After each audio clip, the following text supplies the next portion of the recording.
Philadelphia, Pennsylvania, December 3, Brandon Graham. Photo by Mitchell Leff, Getty Images. One of the more underrated members of the Philadelphia Eagles' 2017 championship roster is hitting free agency. Defensive end Brandon Graham enters the open market on the heels of another quietly productive season. While he won't light the world on fire, Graham should find a home and while making a decent salary in the 2019 season. 2019 NFL free agency master list. Brandon Graham wasn't a superstar, but the longtime Eagle had another strong year in his age 30 season. Playing 16 games, Graham finished the year with 4 sacks, 39 tackles, and 11 quarterback hits. However, a stat sheet cannot effectively break down Graham's impact on the game.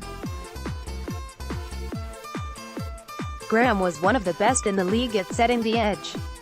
While he wasn't the one recording the tackles, Graham won his individual matchups on a regular basis, freeing up other players to make tackles. Pro Football Focus recognized Graham's dependable play, as the advanced analytics website ranked him as the 8th best edge defender in the league. This wasn't a one-year success, either. Graham has always been a good player but turned his game up to another level since 2016. Over the past 3 seasons, Graham has recorded 19 sacks, 105 tackles, and 47 quarterback hits while playing in 47 of a possible 48 games. He's on the older side at age 31, but the former first-round pick should have a few good years left in him. Possible fits. The Philadelphia Eagles would love to bring back Graham, but they may not have the cap space to do so. As of this posting, the Eagles are currently $1.7 million above the 2019 salary cap. Even before re-signing their own players, Philadelphia will need to make a few moves to get below the cap line. It's hard to imagine Graham returning with Philadelphia in such an undesirable position. Graham's market will be primarily determined by what happens to the other defensive tackles on the market. Graham is hitting the market at the wrong time, as younger edge rushers like DeMarcus Lawrence, Jadeveon Clowney, and Trey Flowers are also unrestricted free agents. All of the aforementioned players are probably better than Graham, and each one is younger. Depending on how many of these young players actually hit the market will directly affect how big a paycheck Graham earns in 2019.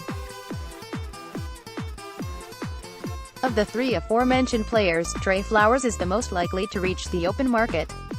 New England only has $14.66 million in cap space, and Flowers will likely require a contract exceeding $16 million a year. The Patriots could make a contract work if they wanted to, but New England doesn't have the best history of paying their young pass rushers. Graham is a very similar player to Flowers, and New England could easily sign him as a cost-effective replacement. Last word on Brandon Graham in free agency. Brandon Graham had another quietly effective season in a career full of them. While his sack numbers don't jump off the page, Graham is great at setting the edge and winning his one-on-one matchups. Graham finished the season as the 8th-ranked edge defender in the league and should earn a decent contract entering his age 31 season. The Philadelphia Eagles would love to have him back but probably can't afford to do so. As it is now, the Eagles are already over the 2019 salary cap. They'll need to shed some contracts just to get them under the cap line. The market is stacked with young, talented pass rushers, and Graham's future will be highly dependent upon what happens to those younger players. Given minimal salary room, the New England Patriots could choose to move on from defensive end Trey Flowers and sign Graham as a cost-effective replacement. Main photo, embed from Getty Images.